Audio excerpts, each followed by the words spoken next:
Hello everyone, my name is Nina Mirza, and today I'll be presenting my final paper on the Henrietta Lacks case. I'll discuss how this historic case changed the ethical landscape of public health research, the key principles it violated, and what new standards are needed to protect vulnerable populations in the future. Henrietta Lacks was a young African-American mother of 5 who sought treatment for cervical cancer at Johns Hopkins Hospital in 1951. During her care, doctors took a small tissue sample from her tumor without her knowledge or consent. This was a common but deeply unethical practice at the time, especially towards Black patients. What made Henrietta's case extraordinary was what happened afterwards. Scientists discovered that her cells could survive and multiply indefinitely outside the human body, something never seen before. These became known as HeLa cells, taken from the first 2 letters of her first and last name. HeLa cells have since played an enormous role in scientific progress. They've been used to develop the polio vaccine, in cancer and gene research, and even in modern medical breakthroughs like COVID-19 vaccine testing. Despite their worldwide use and billions of dollars in associated profit, Henrietta's family wasn't informed or compensated for decades. This case isn't just about biology, it's about ethics, equity, and justice. It raised essential questions about how medical research treats human subjects and whether scientific progress can ever justify taking away someone's right to choose. Public health ethics principles. These 5 principles form the foundation of ethical public health research.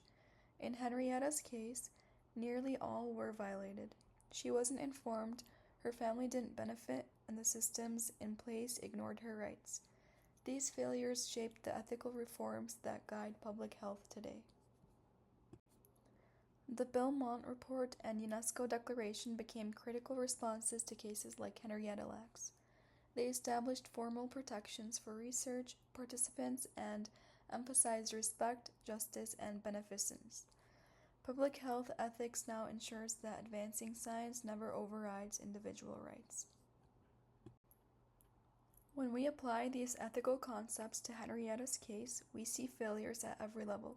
The lack of consent violated autonomy, and her family's exclusion from the benefits violated justice. These wrongs reflect not only individual ethical lapses, but a much larger pattern of racial and social inequity in medical research. Public health research often aims to help large populations, but we can't justify violating individuals to achieve that. The Henrietta Lacks case reminds us that trust is essential. Communities must feel safe participating in research. Transparency and inclusion are the foundation of that trust. Policy recommendations. These recommendations ensure that no one is left behind in future research. Informed consent must be continuous and clear.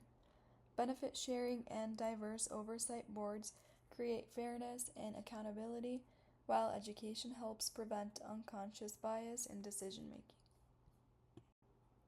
Protecting vulnerable populations.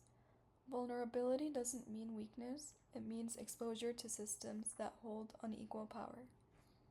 Henrietta was vulnerable because of her social and racial position, not because of her personal incapacity. Modern ethics must empower such communities by including them in decisions, not just studying them. Ethics isn't just a checklist, it's a continuous relationship between researchers and communities.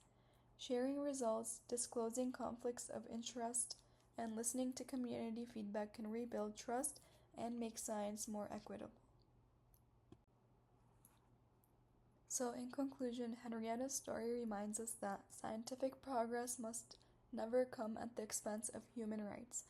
The public health community has a duty to protect the dignity of every person who contributes to knowledge. Through fairness, consent, and accountability, we can honor her legacy and prevent history from repeating itself. Finally, these are the key resources that inform modern public health ethics and were used throughout this project. Thank you so much everyone for listening, and I hope you enjoyed this presentation.